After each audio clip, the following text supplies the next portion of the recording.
How do we violate God's covenant? We're going to talk about that and other topics. I know my dad's always like, what? I don't tell him what the questions are going to be. On Wake Up to the Bible, I'm Daniel. I'm here with my father, Dr. Kaplan, and we're going through the books of the law, Genesis through Deuteronomy. Today we're reading Exodus 19, 1 through 6. So it's a short little section, but a power-packed section. So I'm going to read from Robert Alter.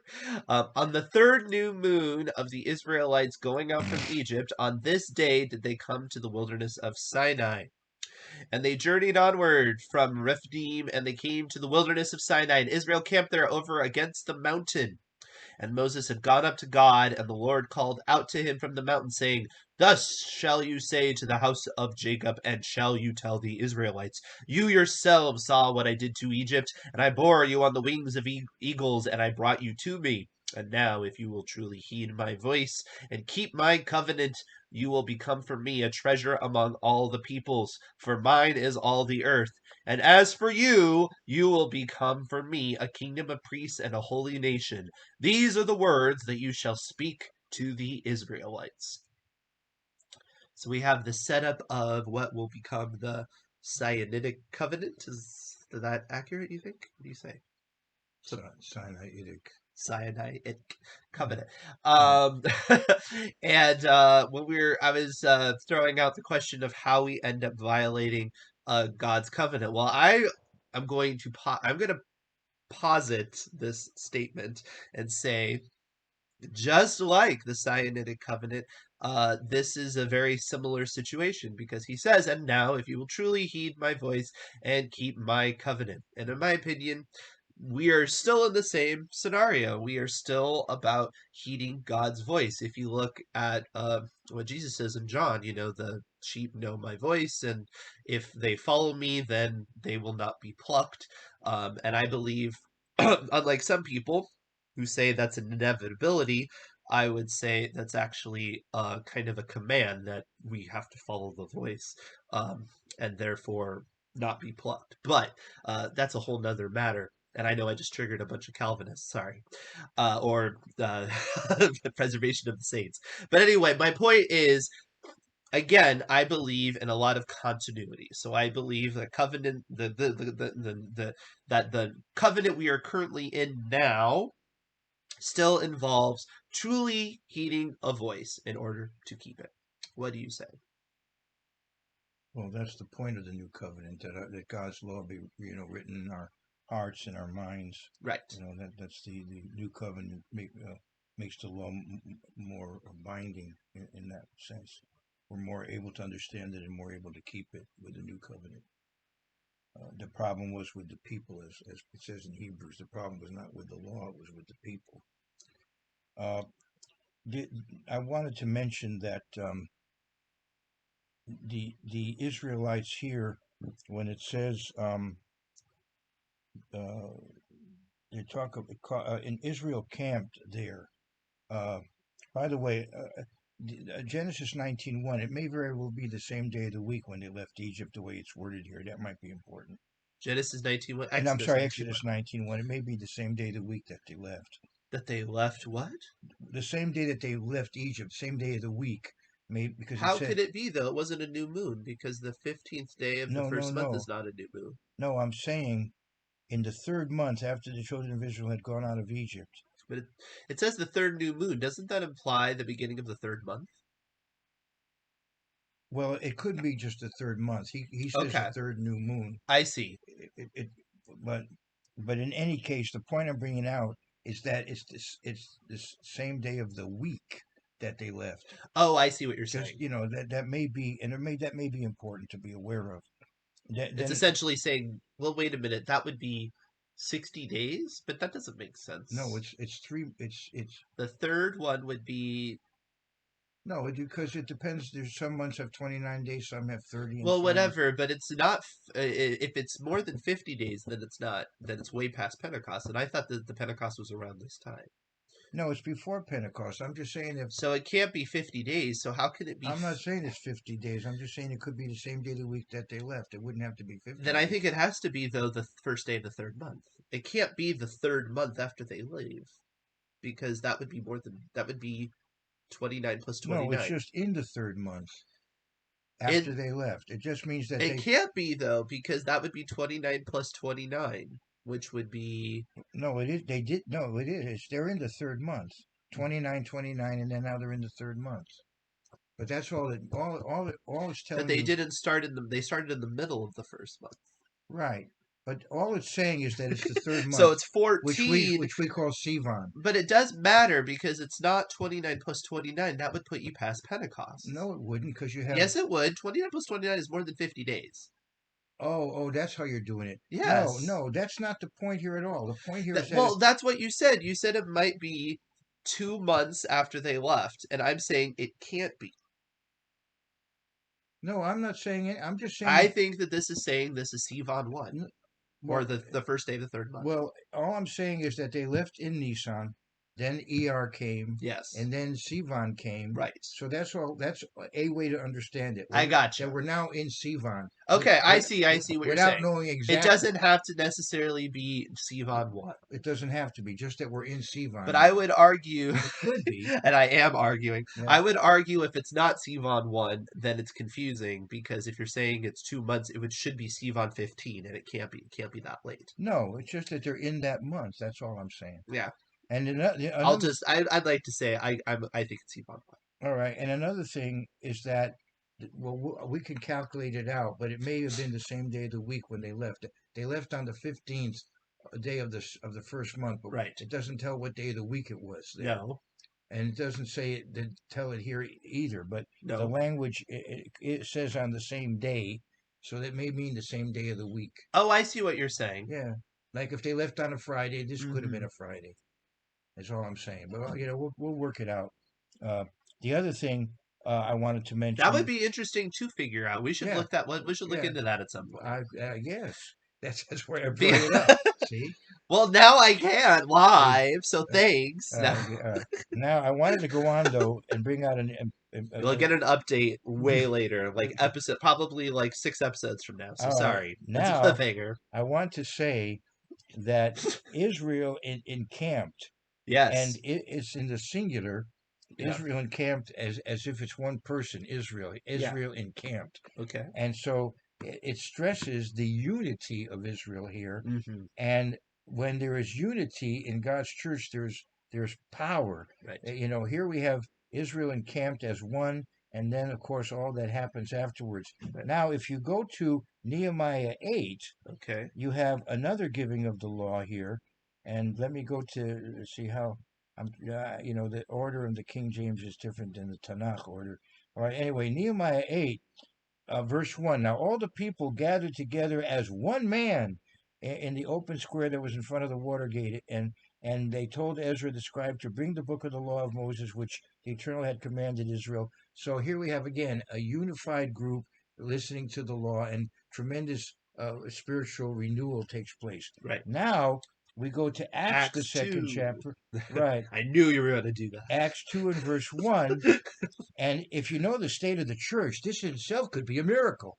When the It day certainly would be right now. when the day of Pentecost had fully come, they were all with one accord in one place. Anyway, but this is not talking about an automobile either. No. That'd be a really big accord. Right, yeah. Anyway, when the day of Pentecost had fully come, they were all with one accord in one place. And then all kinds of things happened. Yes. So all I'm saying is that there are special times in the history of God's church when there's a great unity, Yes. and then wonderful things happen. And I just wanted to bring that out. Sounds good. Later it says, "You yourself saw what I did in Egypt, and I bore you on the wings of eagles." Something to keep in mind as we progress is the clean and unclean animals, what we can and not consume. However, just because they're not fit for human consumption doesn't mean the Bible puts them in some sort of horrific category either, because they have a purpose, right? And so when you see the wings of eagles being used here for divine imagery, just keep that in mind. Sometimes I think people get kind of weird notions about the In Revelation 12, the church is taken on eagle's wings there, I believe. And on the other hand, though, in Revelation 12, or not Revelation 12, but Revelation, it talks about foul and unclean birds in a unclean birds. negative way. So, Right. you have to keep in mind when they're used in that sort of way and when they're not. Obviously, God is compared to a lion as well. So, Um, I want to mention also that here you have the concept of really the chosen people concept, which is a very controversial you will concept. become for me a kingdom of priests and a holy nation. A special treasure, he says. You should be a special treasure to me above all peoples, for all the earth is mine. So, in other words, they're going to have a special role to play. Yes. So, why is that? Well, Why is that? they were supposed to be an example, and it wasn't going to end with them. If they had been the right example, other nations would have been influenced. So he's starting with a group, Yeah. and then the others are supposed to be influenced by the group. Same thing It's with already happening. I mean, look at Jethro. okay, and then the New Testament church was supposed to operate that way too. That God would begin with a first fruits, and then they were to have an influence on others. But so the chosen people concept is more or less the idea of being an example, uh, and it also, frankly, is a lesson for other people that they have to understand that if God has chosen a certain group of people that He's working with, so you go to them for answers. And that's of course a humbling thing, but that's part of the character that we have to develop to have to understand that God has used certain families, certain nations. He chose the family of David, for example, to give us the Messiah. He chose the Greeks to preserve the New Testament. In other words, we all have lessons to learn in terms of humility, realizing we go to certain people for answers in certain ways. Right. Yeah, we would believe canonically that certain groups were in charge of that. So it is not for Right. us to go through and parse it out. We Yeah. actually do relegate that responsibility. And the calendar, for Right. Yeah. example. Right. Like, Yeah. we do not believe that we should be going back through the Bible and figuring out if the Jews are doing a proper job of maintaining the calendar. We believe they have the authority to do so, which I know is a controversial Controversy. statement, but it gets to what you're saying, right? Certain people are chosen for certain tasks by God, and that's part of the responsibility. Just like I believe, the Apostle Paul was chosen by God to write certain commentary statements in order to and I need to respect that, even if I don't always like his rhetorical style or whatever, which I don't, but I don't mean to say that, but you know what I mean? Like, even if I didn't, even if I was like, well, I wish he wouldn't have put it that way, that's not for me to say because he was tasked with that. In the book of Luke, it talks about people who say, "We do not want this man to rule over us," Right. and that's in effect an allegory about what happened with Jesus. He came to his own Yep. people. His own people, generally speaking, particularly the establishment, Yeah. rejected his leadership. Right. Well, people do that with scripture because people will reject Paul because they don't like the way he's abused often to get rid of the law, or they don't like him because they think he was a misogynist, or they don't like David because they think he was too harsh, or whatever it is, right? They'll go back and they'll read their own thing and they'll be like, well, who is this person to tell us? Well, I'm sorry, but that person was appointed and Yeah, right. deal with it. Yeah, deal with it. Sorry. Right, Like, right, I don't know what else to tell you. And you could right, be like, well, how are they so righteous that they could say that? That would be putting yourself in with a very bad group of people that we will be talking about later. I would be very cautious about doing such. right. So yeah, no, that's a very good point and a very controversial point I, because it does elevate certain things, particularly scripture itself, to a level that a lot of people don't like. It makes them very uncomfortable. I'd like to also mention that what God says to Israel here, Peter says to the church in his writings. Right.